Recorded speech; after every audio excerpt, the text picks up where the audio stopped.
Yo, what's up YouTube? Welcome back to Tate TV. In my video, I'm going to be reacting to something a little bit different. I'm going to be reacting to the most scariest videos on YouTube. So these are the most scariest videos that you will ever hear. Let's get into this video.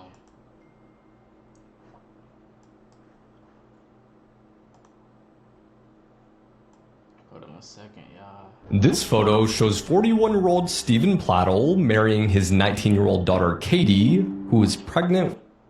What? I just click on this is already getting weird. What? With his child. Katie had been previously given up for adoption after her mother Alyssa realized that Stephen was physically abusing their daughter. But in 2016, Katie, who's now 18 years old, wanted to reconnect with her biological parents and actually ends up moving in with them. But after some time, Alyssa realizes that her husband is acting very differently and is even starting to dress better. She decides to ignore this change in behavior until 2017, when Katie gets pregnant and the father is her father. Alyssa immediately divorces Stephen, and just 2 months later, he and Katie are set to get married and give birth to a baby boy. Both the parents attend the wedding and support the marriage until 2018, when Katie begins to see a different side of Stephen. But when she tries to end the relationship, Stephen suffocates their newborn baby and stuffs him inside of a closet. He then proceeds to shoot both Katie and her adoptive dad before turning the gun on himself. And this is why you should never kiss a baby on the lips. This is a result of somebody kissing her on the mouth. When parents say not to kiss their children, this is one of the reasons. This is a recent photo of 8-year-old Breelyn. She was born healthy, but as a baby, she was kissed on the lips by someone who had a cold sore, and her life changed forever. So after this happened, she began having seizures and became extremely sick. And since as a baby, your immune system is not developed, the HSV infection attacked her brain and left her with a severe brain injury. Her mother explains that the left side of her brain is 60% damaged and the right side is 10% damaged. And because of this, Breelyn has never been able to walk or talk, and doctors don't even know how long she'll live. There was actually another child in the past who had the same thing happen to them, and they only lived until the age of 7. And here's the thing, many people can argue that they've kissed their baby and nothing like this has ever happened, but this is still very possible, especially if you have a contagious virus in your system. I mean, just to be safe, we should all avoid doing this.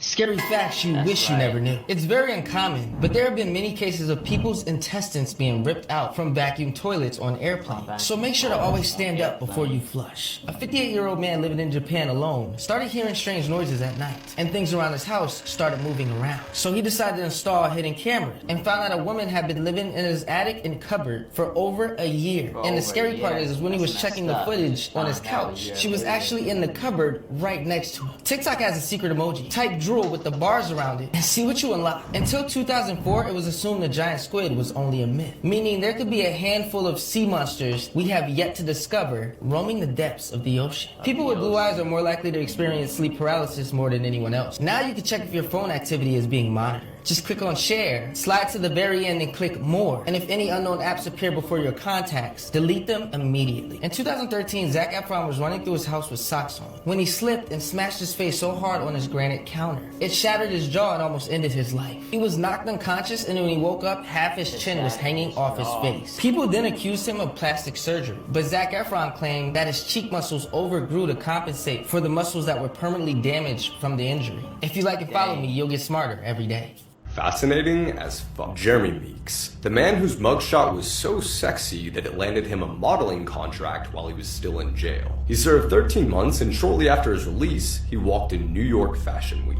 Eric Money is the only player to score points for both teams in a single NBA game. When the Nets played the Sixers in 1978, he scored for the Nets before being traded to the Sixers in the middle of the game. In World War II, British soldiers used well bikes, a small motorcycle that could fit in an air canister and be dropped out of planes with a parachute. On New Year's Eve in 2020, a friendly soccer match was played between rival drug cartels. However, it quickly became not so friendly when the match ended with 16 deaths and 5 severe injuries. In the year 1996, Ukraine handed over all their nuclear weapons to Russia in exchange for a guarantee to never be threatened or invaded. In 2009, Burger King ran a marketing campaign called the Whopper Sacrifice. Basically, they give you a free Whopper for deleting 10 of your friends off Facebook. Facebook actually had to shut down the campaign because people were getting offended that they were unadded for a Whopper.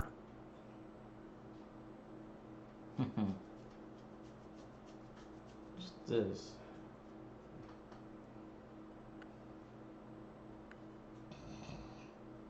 Just dancing randomly.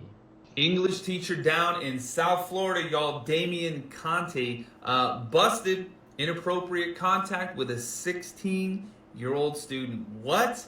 Yup. Check this video out. Make sure you follow True Crime with Megan. Well, guys, here's another dirty teacher story. An English teacher has been arrested for allegedly committing sex crimes on a teenage student. Unbelievable. 35-year-old Damian Conte was arrested for unlawful sexual activity with a student or a minor and an offense against a student by an authority figure. He is behind bars as of yesterday, Tuesday, February 6th. This was after the Palm Beach County Sheriff's Office say he committed sex acts against a student who was a student of his, actually. He was booked into jail on Tuesday night after authorities responded to a Burger King restaurant on Tuesday afternoon. This was regarding a report of possible unlawful sexual activity with a minor. At the restaurant, the teenage girl told deputies that she was having an inappropriate relationship with Damian. She also said that he was her teacher, but she did not want him to get in trouble. 2 detectives then made contact with Damian, who told them that he had been suspended from work that day on Tuesday. He did identify himself as an English teacher and said the girl was indeed his student. Reportedly, the two would communicate through text messages and Instagram, and they even talked on the phone. He was listed as a teacher at South Tech Academy in Boynton Beach, and that is in Florida. I should have said that earlier. The principal of that school stated that they are cooperating with law enforcement and that the investigation is ongoing and that she would not comment any further on the situation. This morning, a judge set Damian's bond to $300,000 and ordered him not to have contact with the school or the minor or any other person under the age of 18. I am. Oh, you're so traumatized. It makes me want to cry. You dumb motherfucker. I loved you. I loved you. I loved you. Craigslist stories that should be wiped from our memory. Number 3, Michelle Wilkins. Warning, this is a really dark case. On March 18th, 2015, Michelle Wilkins, who was 7 months pregnant, responded to a Craigslist ad stating that they were selling baby clothes in Boulder County, Colorado. She arrived at Danelle Lane's home where they talked about her pregnancy, and a little later on, Danelle lured her down to her basement, claiming that is where the baby clothes were. On their way down, that is when Danelle attacked her. Hit her up there with a lava lamp, which broke in a stick glass. She took a piece of the lava lamp, Michelle in the neck with it, and as was flirting from Michelle's neck, she choked her, pushed her down on the bed, held a pillow over her until she was unconscious, cut Aurora, the baby, out. Aurora by then was, and carried Aurora upstairs and laid her dead in the bathtub. To everyone's shock, Michelle did survive this brutal attack, however, her baby did not. Danelle, with tears filling her eyes, was sentenced to 100 years in prison, and honestly, that is exactly what she deserves. This boy suffered a botched circumcision and was raised as a girl for 13 years. In 1965, David Reimer was born a boy along with his brother in Winnipeg, Canada. But at 8 months, he suffered a botched circumcision, and unfortunately, his genitals were accidentally burnt off. While his twin brother was fine, David's damage could not be fixed. So David's parents consulted with Dr. John Money, and he suggested that David undergo sex reassignment surgery and be given hormones and instead be raised as a girl. His parents took the advice and changed David's birth name from Bruce to Brenda. Dr. Money believed that David could be easily raised as a girl despite being born as a biological male. The doctor even told David's parents to never tell him or or his twin brother what happened to him as a baby. As the twins got older, Dr. Money continued to see them for annual checkups, but it's been said that during these appointments, he would make them rehearse sexual acts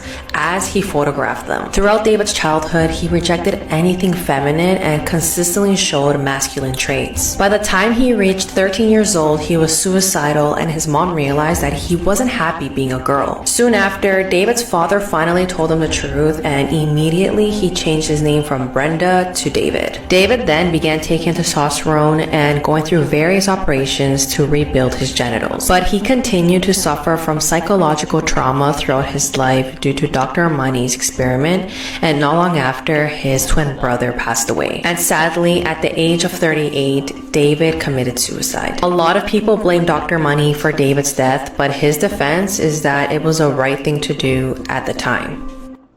This video is brought to you by Manscaped.com, providing the tools that are trusted by over 10 million men worldwide when it comes to hygiene and grooming down there.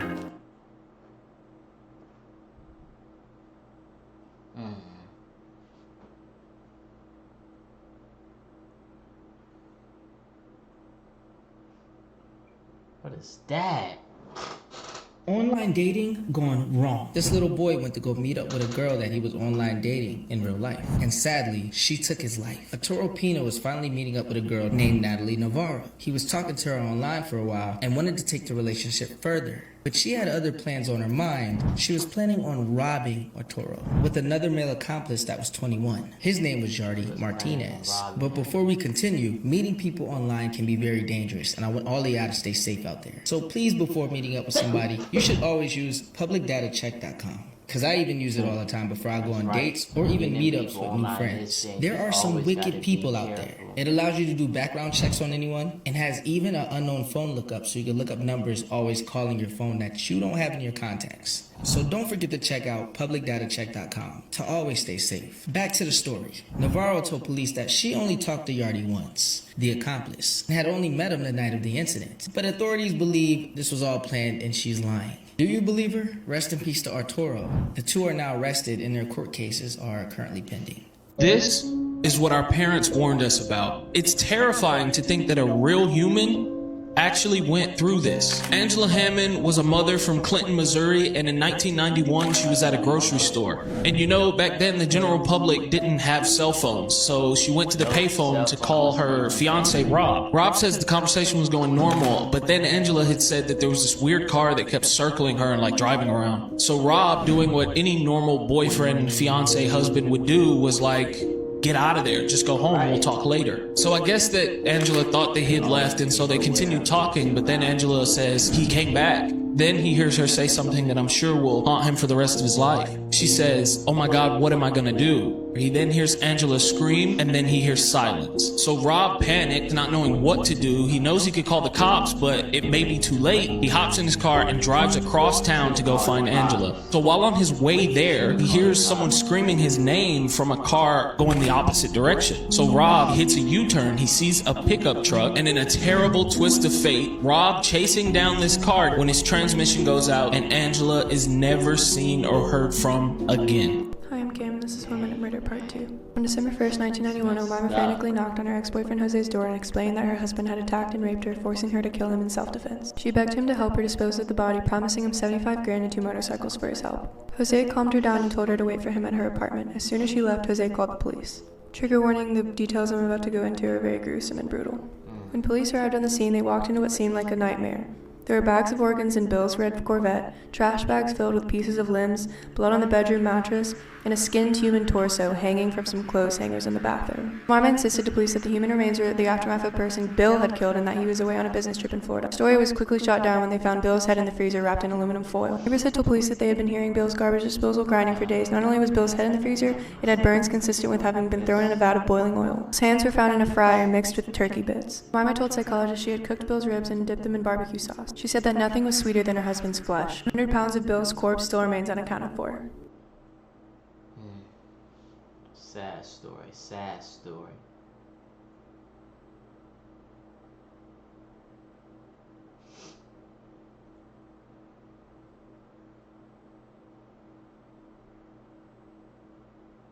You are guilty for the deaths caused by your son's murders. That is what a jury just told Jennifer Crumbley, convicting her on 4 counts of involuntary manslaughter related to a school shooting committed by her then 15-year-old son back in 2021. You know, there's been a lot of anticipation about this ruling, not only just to see what's going to happen to Crumbley specifically, but because this was widely seen as a precedent-setting case. Right? The argument that a parent can be held responsible criminally for their kid's shooting spree has been described as a novel and unusual legal theory. And so now that we've seen this play out here, we may see more of this in the future. Not just also with the shooter's father, James Crumbley, who's going to trial with an identical set of charges next month. And so with this now setting precedent, it's important to remember the specifics. Right? The Crumbleys bought the gun for their son used in the shooting as a gift just days before the attack, with them giving him access to a firearm despite his mental health struggles. They then also ignored numerous alarming warning signs, including on the day of the shooting, teachers finding a note that he had left with a drawing of a gun, someone being shot, and the words, "The thoughts won't stop, help me." There were some damning texts involved here. You had the Crumbleys, yes, meeting with the counselors, but then refusing to take their son home for the day. Also, notably with Jennifer and James having separate trials, Jennifer's lawyers actually tried to argue that her husband was responsible because he improperly secured the gun. But the jury just didn't buy that. And so now we'll have to wait to see what happens to Jennifer, because she faces up to 15 years in prison for each count. Though there, she'll probably be able to serve each concurrently. But follow to stay in the loop. There's somebody following me all day.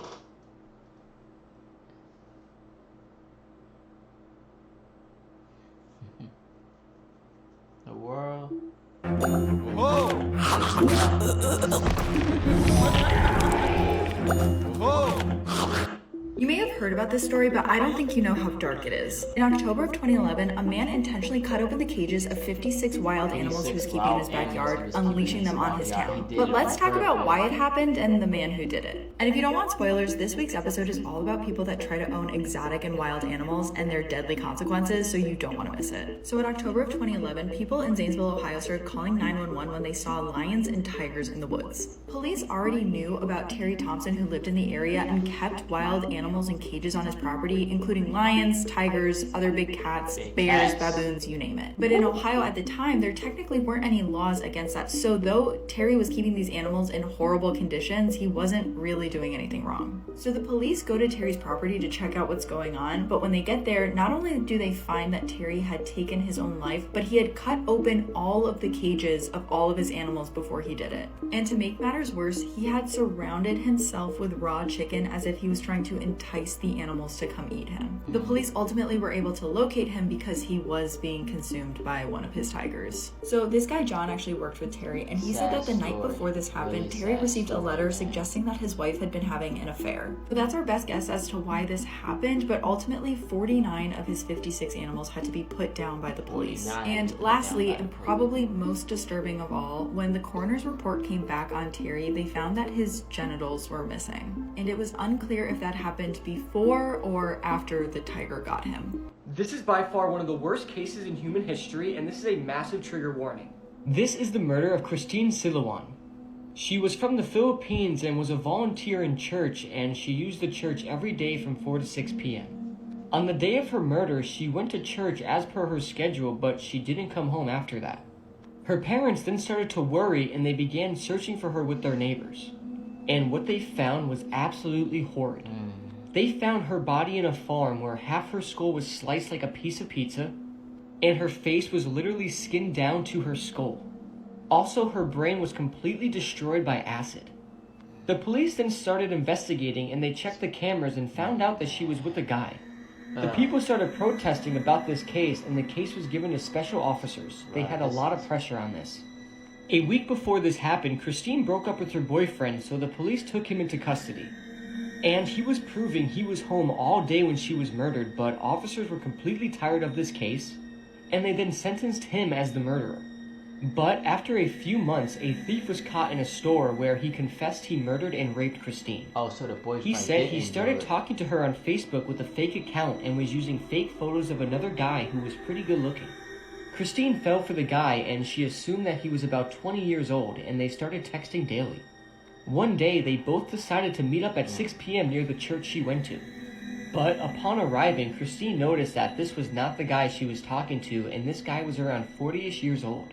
She then refused to talk to him and tried to go back, but he held her hands extremely forcefully, and then took her far away from town and raped her repeatedly. He then put iron rods inside her personal organs and then cut her face in half, and then skinned her whole head down to the skull. And to make it even worse, he put acid inside of her head. The autopsy also revealed that her tongue, trachea, esophagus, parts of her neck, and right ear were missing. The self-proclaimed killer of this case, named Renato Lanas, said that he used barber-type scissors and stabbed her 30 times on different parts of her body and skinned her face. Christine Silouan was only 16 years old, and this case is extremely haunting. There's a picture of her body in the field they found her on, but Google did a really good job of not showing it and hiding it. So even if you do go looking for the picture, I don't think you're going to find it. This is one of those cases that after you get done reading about it, you just feel some sort of uneasiness. I feel so bad for Christine's family, and I can't imagine finding my daughter in this state. May Christine Silouan rest in peace.